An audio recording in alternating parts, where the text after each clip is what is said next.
आणि आता एक वेगळी बातमी आहे, कारण तुम्ही मुंबई पुणे हा प्रवास सातत्यानं करत असालच. तुमचं ऑफिस एका शहरात आणि तुमचं घर दुसऱ्या शहरात असेल तर लवकरच तुम्हाला एअर टॅक्सीनं प्रवास करता येणार आहे. एका शहरातून दुसऱ्या शहरात अवघ्या काही मिनिटात पोहोचवणारी एअर टॅक्सी चेन्नईमधल्या IIT मद्रास कॅम्पसमध्ये सज्ज झाली आहे. कशी असेल ही टॅक्सी आणि या टॅक्सीमधून प्रवास नेमका कसा करता येईल पाहूयात. मुंबईहून पुण्याला आता उडत जा. भारतात लवकरच उडणार एअर टॅक्सी.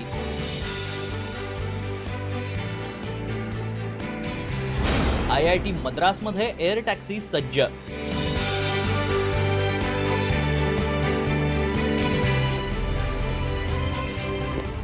लवकरच तुम्ही असे ऐटीत एअर टॅक्सीतून उतराल.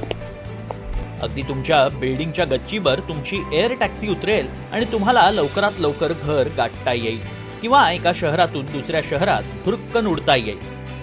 आतापर्यंत स्वप्नवत वाटणारी ही एअर टॅक्सी आता प्रत्यक्षात आली आहे. चेन्नईमधल्या IIT मद्रासमधील स्टार्टअप द ई-प्लेन कंपनीनं भारताच्या पहिल्या electric air taxi E200X PT01 च्या प्रोटोटाईपचं अनावरण केलंय.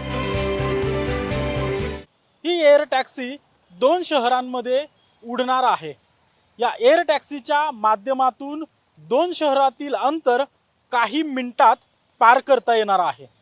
या एअर टॅक्सीचा प्रयोग जर यशस्वी झाला तर भारतीय विमान क्षेत्राचं चित्र पुरतं बदलणार आहे. IIT मद्रासच्या डिस्कवरी कॅम्पसमध्ये ही एअर टॅक्सी सुरू झाली आहे. यामध्ये 6 लिफ्ट रोटर्स आणि 4 फॉरवर्ड प्रोपेलर्स देण्यात आले.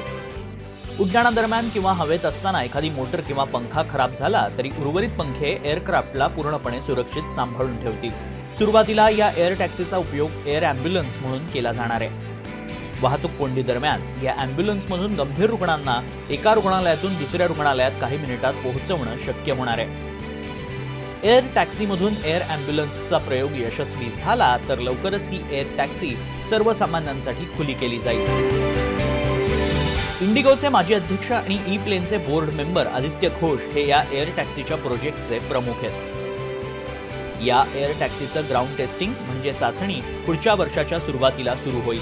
2027च्या एप्रिल महिन्यात या विमानाची फ्लाईट टेस्टिंग म्हणजेच उड्डाण चाचणी घेतली जाईल. DGCA कडून मंजुरी मिळाल्यानंतर पुढच्या 3 ते 5 वर्षात एअर टॅक्सीची ही सेवा व्यावसायिकदृष्ट्या सुरू होईल. 2.2 टन वजनाची ही एअर टॅक्सी एकदा चार्ज केल्यानंतर सुमारे 110 किलोमीटरचं अंतर कापेल. कंपनीला आतापर्यंत 800हून अधिक एअरक्राफ्टच्या ऑर्डर्स मिळाल्या आहेत. या एअर टॅक्सीसाठी आतापर्यंत $21.5 दशलक्ष ची गुंतवणूक करण्यात आली आहे. महत्त्वाचं म्हणजे या एअर टॅक्सीला टेक ऑफ किंवा लँडिंगसाठी हेलिपॅडची गरज नाही. एखाद्या छोट्या मोकळ्या जागेवर ही एअर टॅक्सी उतरू शकणार आहे.